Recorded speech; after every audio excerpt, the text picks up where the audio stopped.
जय हिंद। देखिए, अभी हमारे प्राइम मिनिस्टर का जो दौरा था, पंजाब दौरा, और काफी डिस्टर्ब रहा। इसमें कई सारे सिक्योरिटी ग्लिच भी आए थे सब।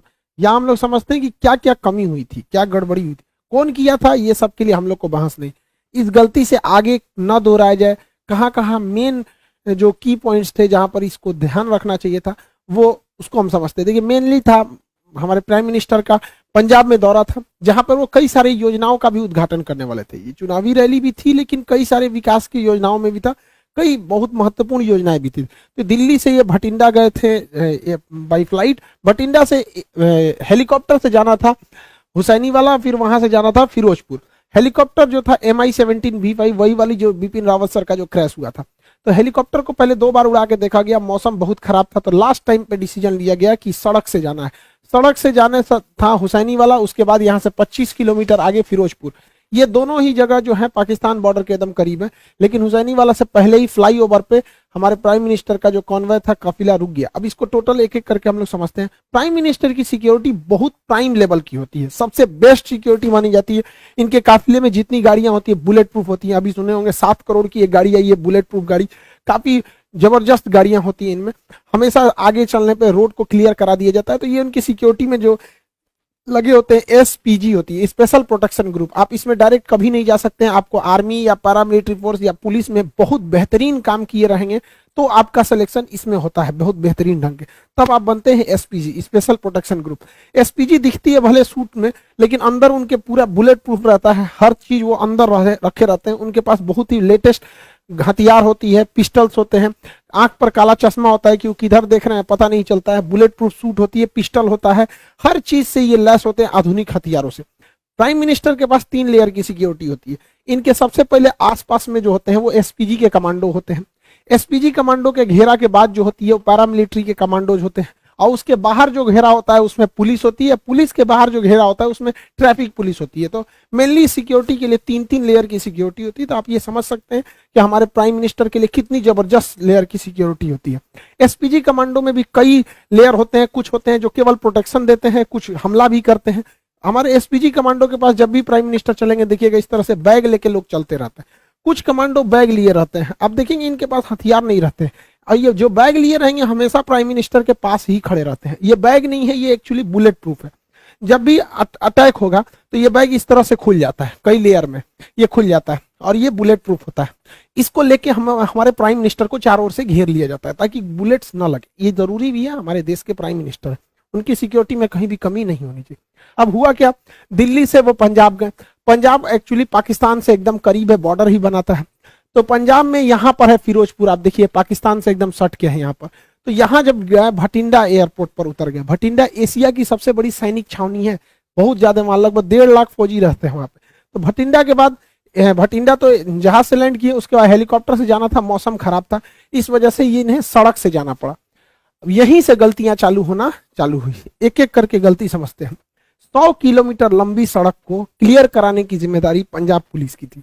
सड़क से जाने का रास्ता पहले से तय नहीं था, अचानक मौसम खराब हुआ और हेलीकॉप्टर कैंसिल हुआ, जिस वजह से हुआ।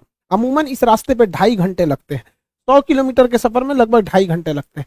महज 3 घंटे के सूचना पर इसे खाली करा लिया गया। इस पे SPG को सवाल उठाना चाहिए कि जहां 2.5 घंटे लगते हैं, 100 किलोमीटर लंबा है, इस पे आप इतना जल्दी क्लियरेंस कैसे दे सकते हैं यहाँ पर। तो यहाँ SPG को आपत्ति जताना चाहिए, और यहाँ पे पंजाब पुलिस के DGP को साथ रहना चाहिए, लेकिन वो वहां उपलब्ध नहीं थे। ये गलती थी, वहां पे उन लोग को एक्सेप्ट करना चाहिए। यहाँ पर इन लोग से ये गलती हुई है। यहाँ पर कॉन्वे सबसे ठीक ठाक चल रहा था। अगली गलती देखिए क्या होती है। जब भी राष्ट्रपति प्रधानमंत्री का काफिला जाता है तो उनकी गाड़ियों में एक बहुत बड़ी संख्या होती है, 25 से 40 गाड़ियां रहती हैं।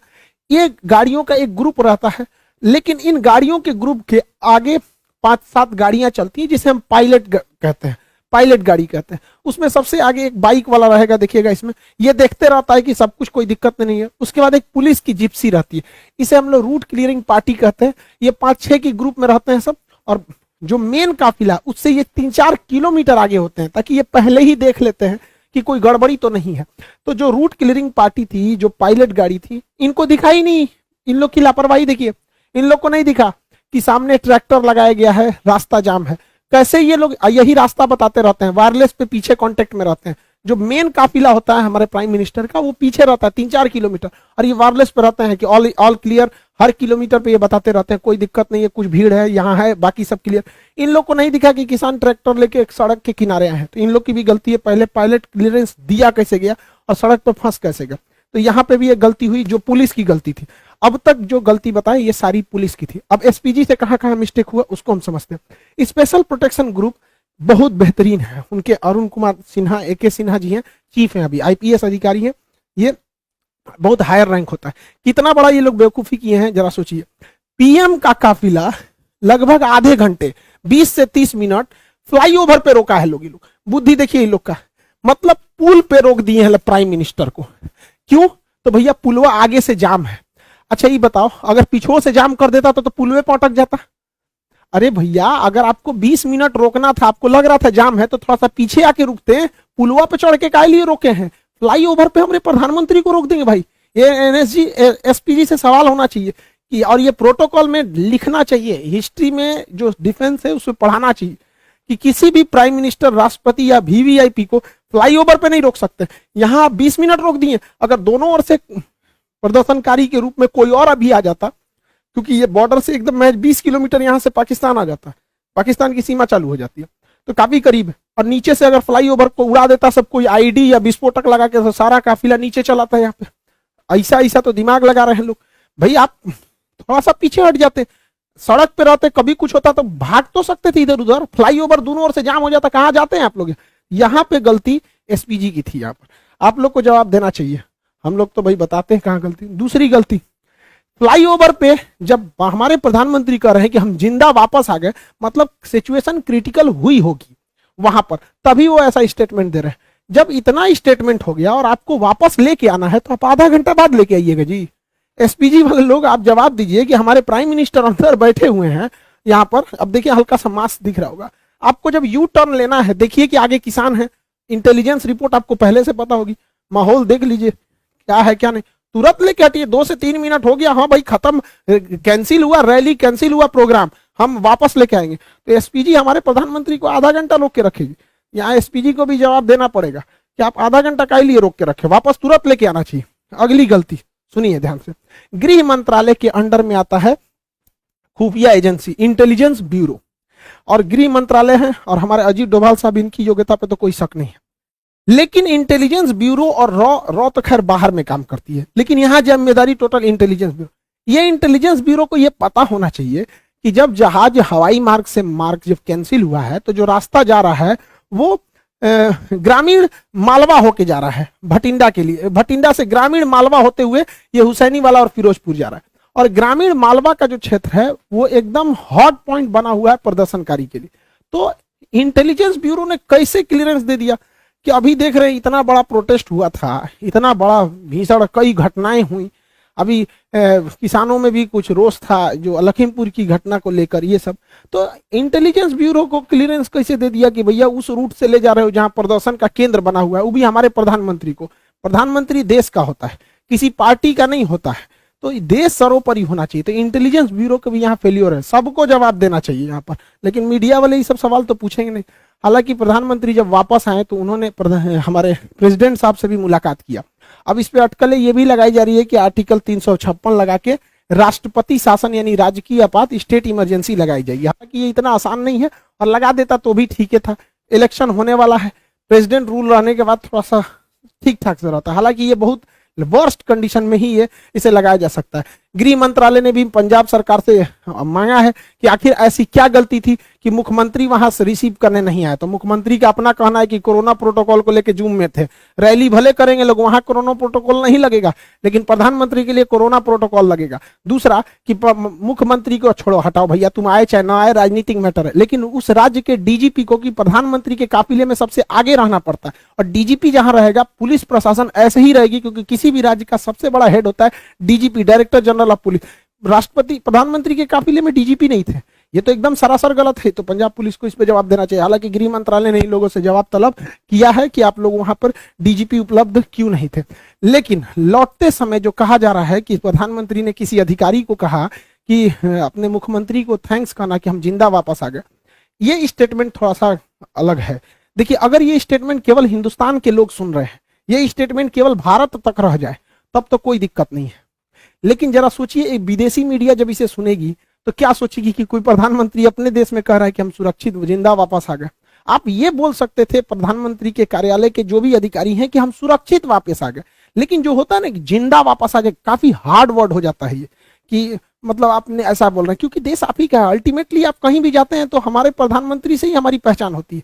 कोई राज्य के मुख्यमंत्री को नहीं जानता है, किसी को नहीं पता कि अमेरिका के 50 राज्यों में किसी एक राज्य का मुख्यमंत्री का नाम, सब वहां जो बाइडेन को जानते हैं। अगर मान के चलिए पुतिन कहते हैं कि बहुत धन्यवाद कहते हैं उस राज्य के मुख्यमंत्री को कि हम जिंदा वापस आ गए, तो भारत के लोग क्या सोचेंगे? आपको जानकर ताज्जुब होगा, चीन का राष्ट्रपति शी जिनपिंग पिछले 2 साल से कहीं नहीं गया है, क्योंकि वहां गृह युद्ध का माहौल चल रहा है, लेकिन उसकी मीडिया ने इसको छुपा के रखा है। उसके प्रधानमंत्री वर्चुअल मीटिंग में जाते हैं, अभी तक कहीं 2 साल से बाहर नहीं निकला है, क्योंकि आंतरिक कलह चल रहा है।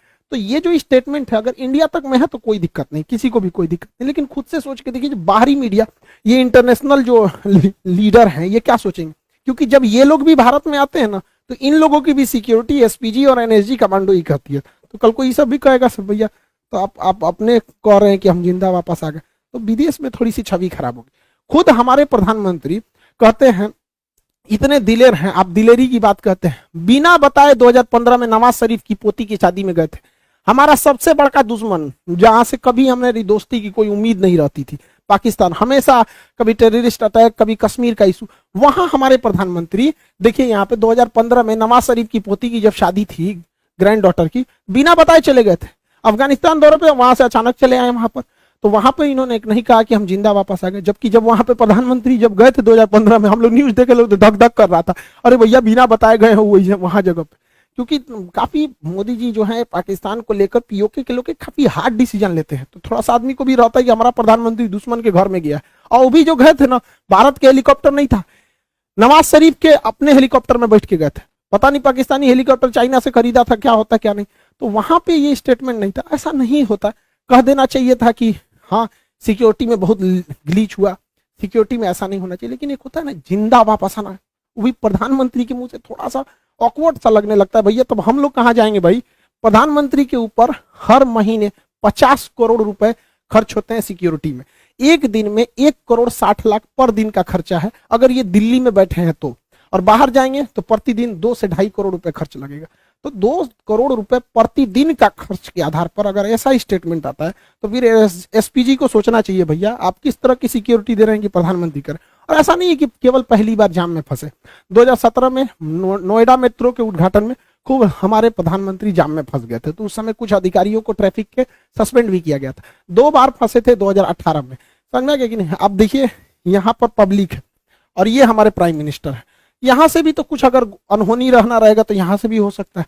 यहाँ पे अब यहीं पे देख लीजिए, यहाँ हमारे नितिन गडकरी साहब हैं, सड़क परिवहन मंत्री, यहाँ प्राइम मिनिस्टर, यहाँ पे पब्लिक इतनी ज्यादा, यहाँ पे भी इतना नहीं है, सिक्योरिटी बहुत सजग रहती है। अब वो जमाना नहीं है इंदिरा गांधी वाला या फिर राजीव गांधी वाला, लेकिन फिर भी देश के प्रधानमंत्री की सुरक्षा के साथ ऐसा खिलवाड़ अच्छी बात नहीं है। जो भी है गलत है उसको सजा देनी चाहिए और रूल बुक में इसको रखना चाहिए कि कभी किसी फ्लाईओवर पे आधा घंटा तक किसी प्रधानमंत्री को वेट नहीं कराना चाहिए। और दोनों लोग से प्रदर्शनकारियों को भी दूर रखना चाहिए। हमारे काफिले से बताइए, महज कुछ दूरी पर थे प्रदर्शनकारी, वहां से दिख रहे थे, और जो उनके समर्थक हैं हमारे प्राइम मिनिस्टर के, उन लोगों को भी कहते हैं कि तू लोग भैया काहे लिए उतना पास चलाया। यहाँ देखिए ये एसपीजी खड़ा है, ये हमारे प्रधानमंत्री की गाड़ी है, इसमें बैठे हुए हैं, ये उनके समर्थक है। तो भैया समर्थक लोग तुम भी दूर रहो, वरना तुम्हारे भेष में कोई भी आ सकता है, और विरोध वाले भी तुम भी दूर रहो। और इस पे हम लोग को लेसन लेना चाहिए। हम तो कहते हैं ना एक चीज कि देश में जब तक जितना बार इलेक्शन होगा ना कुछ तांडव होगा। आप देखिए बंगाल इलेक्शन में हुआ था, कितना वायलेंस हुआ, जब जब इलेक्शन होगा तब तब ऐसा होता रहता। हम तो कहते हैं कि इलेक्शन एक ही साथ होना चाहिए, स्टेट का भी और सेंट्रल का भी।